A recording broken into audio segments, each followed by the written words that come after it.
हम लोग स्टार्ट कर रहे हैं आज से रीडिंग वाला सेशन। कौन सा वाला सेशन? रीडिंग वाला सेशन, है ना। तो सबसे पहले ना सारे स्टूडेंट्स एक चीज अपने दिमाग के अंदर फिट कर लेना।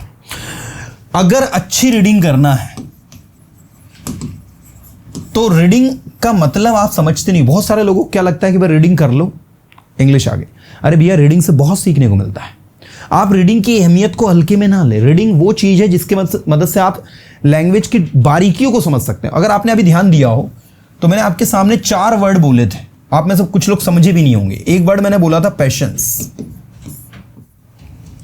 एक वर्ड मैंने बोला पेशेंट, एक वर्ड मैंने बोला पेशेंटली, एक वर्ड मैंने बोला make patient and be patient. ठीक है ना। तो यहां पर ये 4 वर्ड आपके बने हैं। ये 4 वर्ड में ये जो है, this is called the noun, this is called the adjective, this is called adverb.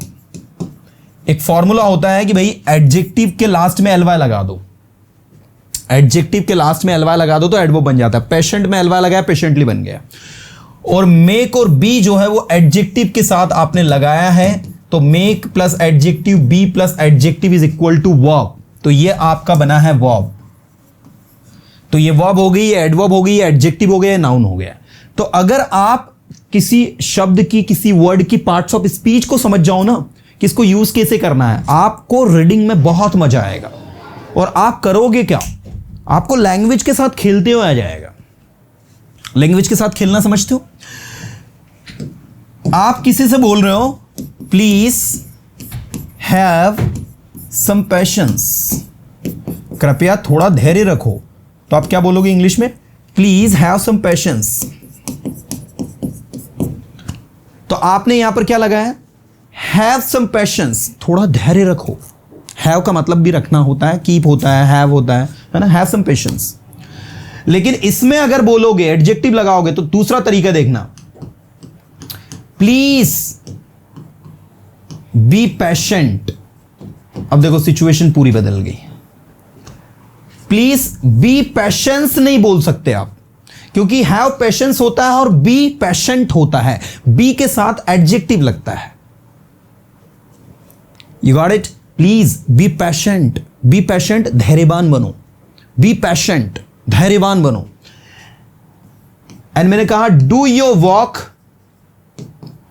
Patiently, धैर्यता पूर्वक या धैर्य से अपने काम को करो। लिसन पेशेंटली, धैर्यवान होकर सुनो, धैर्य के साथ सुनो। तो डू योर वर्क पेशेंटली, ये पेशेंटली क्या हो गई? एडवर्ब हो गई।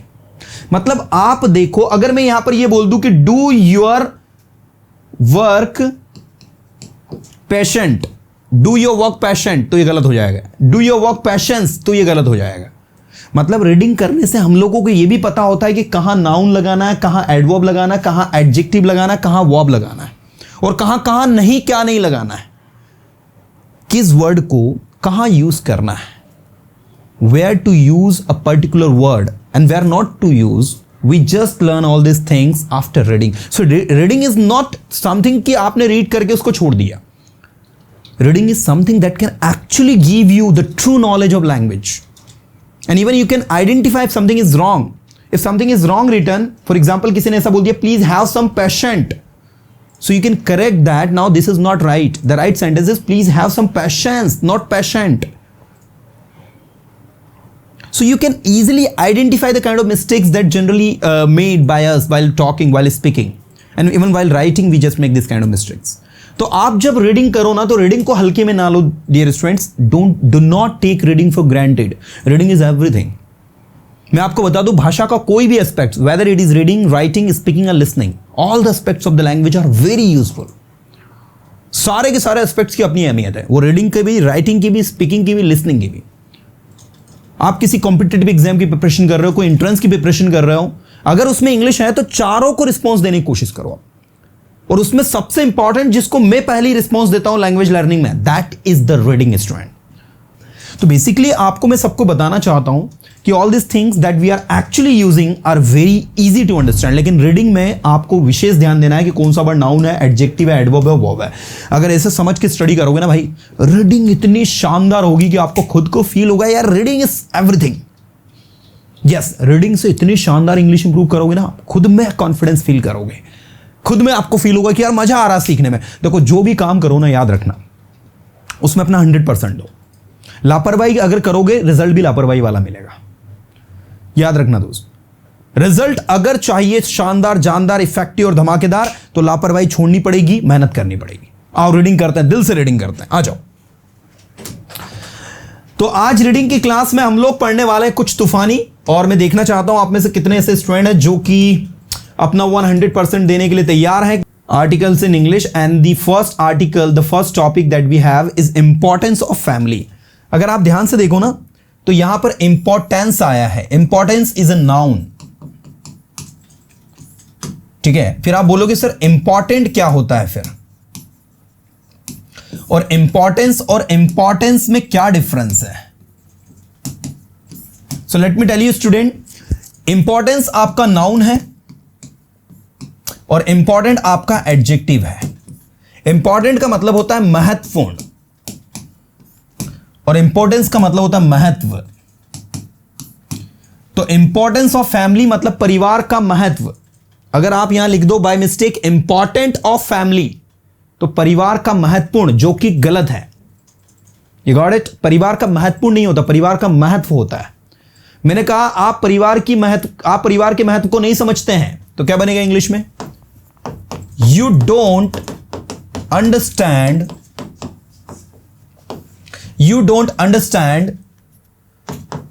the importance of family। अगर आप बाय मिस्टेक यहां ये लिख दो कि you don't understand the importance of family, so it is going to be wrong। Why? Because important of family नहीं होता, importance of family होता है। तो जब आप ये पार्ट्स ऑफ स्पीच को समझते हो, फॉर्मेशन ऑफ वर्ड्स को समझते हो, कहां नाउन लगाना, कहां एडजेक्टिव लगाना, कहां वर्ब लगाना, कहां एडवर्ब लगाना, then you are not going to make any mistake। Even somebody is making mistake, you can correct him and her कि भाई ये मिस्टेक तुमने करी है, ऐसा नहीं होता, ऐसा होता है। सो बेसिकली आप लोग ये देख सकते हैं, एक बहुत छोटा सा टॉपिक है इंपॉर्टेंस ऑफ फैमिली, परिवार का महत्व, ये हमारा टॉपिक है। अब लिखा है family plays an essential role in human lifes. अगर आप इसको रीड करो तो यहां बड़े बड़े अक्षरों में लिखा है फैमिली प्लेज, मतलब परिवार जो है अदा करता है, प्ले करता है। एसेंशियल क्या है? एसेंशियल यहां पर जो है एडजेक्टिव है। रोल क्या है? नाउन है। रोल का मतलब होता है एक प्रकार का अदा, रोल जो है निभाते हैं हम वो। ह्यूमन लाइफ्स मतलब मानव जीवन में। बहुत सारे लोग कहेंगे कि सर ये लाइफ जो है यहां पर वर्ब होगी। जी नहीं, ये लाइफ का प्लूरल है। लाइफ मतलब होता है जीवन, और लाइफ में FE को हटाकर आप VES लगाते हैं तो लाइफ्स बनता है। लिव्स नहीं पढ़ेंगे इसको, ह्यूमन लिव्स नहीं होगा, ह्यूमन लाइफ्स होगा। तो मानव जीवन में परिवार जो होता है बहुत महत्वपूर्ण रोल प्ले करता है, बहुत एसेंशियल रोल प्ले करता है। इट इज सेड दैट, ऐसा कहा जाता है कि family is like a tree, परिवार जो है एक पेड़ की तरह होता है। Is like a tree, like a tree मतलब के जैसा, अनलाइक मतलब के जैसा नहीं। ये दो वर्ड इंग्लिश में होता है, like and unlike. Family is like a tree, परिवार की तरह होता है एक पेड़, ठीक है। पेड़ जो होता है, एक फैमिली जो होती है वो एक पेड़ की तरह होती है, और अनलाइक ट्री मतलब पेड़ के जैसे नहीं। लाइक अनलाइक दोनों वर्ड याद रखना। There are many branches in the tree, पेड़ में कई सारी क्या होती है? ब्रांचेस होती है, शाखाएं होती है। सिमिलरली, अब सिमिलरली यहां पर क्या है? एक एडवर्ब है जो सिमिलर से बनी है। सिमिलर का मतलब क्या होता है? सामान। सिमिलरली मतलब समान रूप से। इन अ मेन्स लाइफ, एक व्यक्ति के जीवन में, एक आदमी के जीवन में, there are many relations in a family, एक परिवार में उसके कई संबंध होते हैं, कई रिलेशंस होते हैं। सच एज, जैसे कि his wife, his kids, his parents, all living together. सब लोग जो साथ में उसके रह रहे होते हैं, उसके पेरेंट्स हो गए, उसकी वाइफ हो गए, उसके बच्चे हो गए, ये सब जो है उसकी फैमिली का हिस्सा होते हैं। Next, family members share and discuss everything. Family members जो होते हैं वो शेयर करते हैं और डिस्कस करते हैं सब कुछ एक दूसरे के साथ शेयर करते हैं, डिस्कस करते हैं। They share equal parts of all the responsibilities in family. They share equal parts of all the responsibilities in family, मतलब वो इक्वल पार्ट्स मतलब समान पार्ट्स जो है वो शेयर करते हैं of all the family responsibility, मतलब जितनी भी जिम्मेदारियां हैं परिवार में उन सारी जिम्मेदारियों के इक्वल पार्ट्स को वो शेयर करते हैं, बांटते हैं। इन सोसाइटी, समाज में there is much need for a good family, समाज में एक अच्छे परिवार की बहुत ज्यादा जरूरत है, right. It is because a good family makes the social good, ऐसा इसलिए बिकॉज इट इज बिकॉज मतलब ऐसा इसलिए कि अ गुड फैमिली, एक अच्छा परिवार, मेक्स द सोशल गुड, वो सोशल को अच्छा बनाता है। And a good community can make a good nation, and a good community can make a good nation, और एक अच्छी कम्युनिटी जो होती है, कम्युनिटी समाज को कहते हैं, वो एक अच्छे राष्ट्र का निर्माण करती है। जब समाज अच्छा होगा, जब व्यक्ति अच्छा होगा तो समाज अच्छा होगा, समाज अच्छा होगा तो देश अच्छा होगा, ऑब्वियसली। इसके बाद आगे देखो, everyone wants a good family, सभी एक अच्छा परिवार चाहते हैं। Where every member will understand each other, जहां हर मेंबर एक दूसरे को समझे, बेटर फॉर एवरीथिंग, और हर चीज के लिए वो अच्छा करें।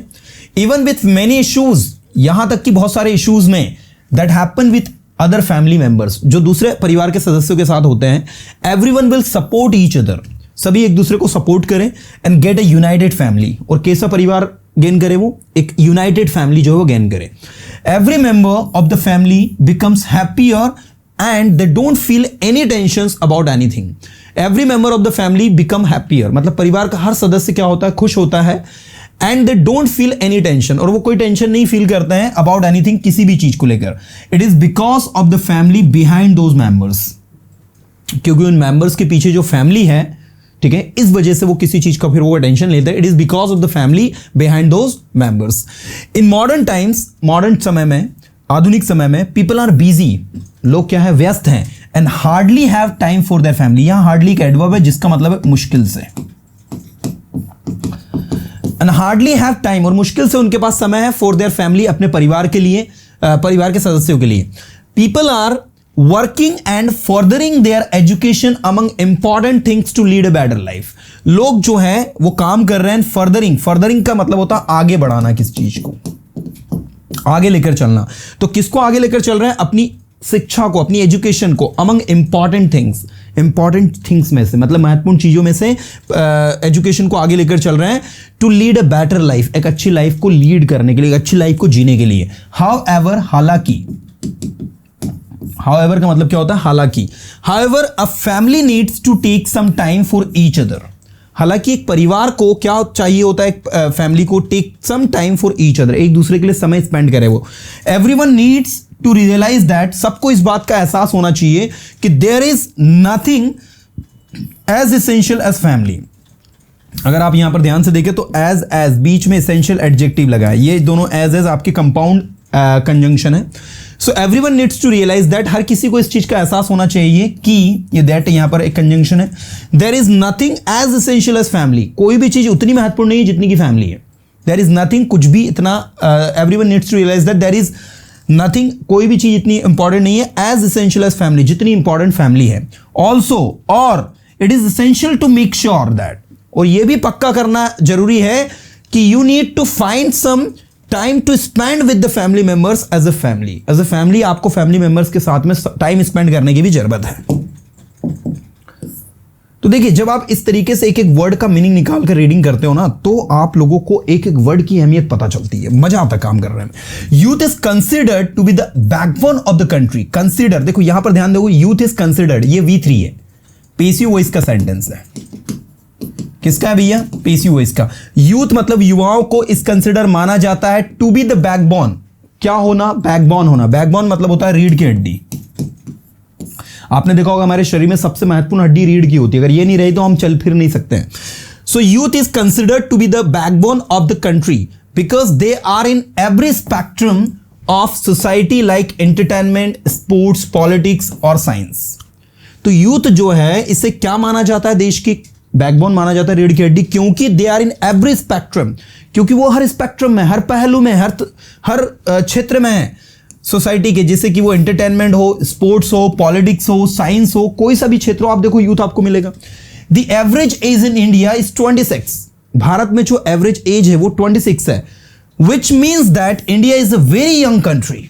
इसका मतलब ये होगा कि भारत बहुत ज्यादा युवा देश है in terms of its average age. इसकी एवरेज एज के टर्म्स में अगर हम देखें तो भारत एक युवा देश है ऑफ द पॉपुलेशन। जनसंख्या के हिसाब से देखें, गिवन दिस स्टैटिक्स, इन आंकड़ों को देने के बाद में India can be the next biggest economy in the world if the potential of its youth is tapped into. अगर इसकी यूथ के पोटेंशियल को सही दिशा में टैप्ड इनटू किया जाए, टैप्ड इनटू किया जाए मतलब दिशा निर्देशित किया जाए, उसको सही दिशा में रखा जाए, तो भारत जो है आने वाले समय में next biggest economy in the world, मतलब वर्ल्ड में सबसे बड़ी अर्थव्यवस्था जो है बन सकता है। So this is something that we have read about the importance of family, that how a family can change the condition of a nation. People generally says that the government makes the country, the system makes the country, but it is somehow the responsibility of every citizen that they can also build up a good nation. If you are honest and you are just working hard to make a good society, to make a good family, to make a good society, to make a good nation, so surely the nation is going to be great, क्योंकि आपके देश की तरक्की आपसे है। सो भाई इस तरीके का एक शानदार टॉपिक अभी हमने रीड किया और मैं उम्मीद करता हूं कि ये अब आपको समझ में आया होगा। अब इसको रीड करने के बाद क्या करना है, हमें एक बार पूरे पैसेज को जो हमने रीड किया about the family, importance of family, एक बार फिर से इसको रीड करना thoroughly. When you read this passage thoroughly, जब आप इस पैसेज को thoroughly read करोगे and will try to understand this particular passage, and after reading it you just have to speak this passage in your own words. आपको अपने शब्दों में इसको बोलने की कोशिश करना है। आप देखोगे कि आपका reading up to the mark बहुत शानदार तरीके से इंप्रूव हुआ है। ठीक है, इसलिए मैं बोलता हूं reading is not the subject to take for granted. Reading is something that can help you a lot to improve your spoken skills. इसलिए रीडिंग को हल्के में मत लेना दोस्त। रीडिंग को जिसने हल्के में लिया है, रीडिंग ने उसको हल्के में लिया है। चलिए, तो ये था आप लोगों का एक पैसेज जो अभी हमने रीड किया।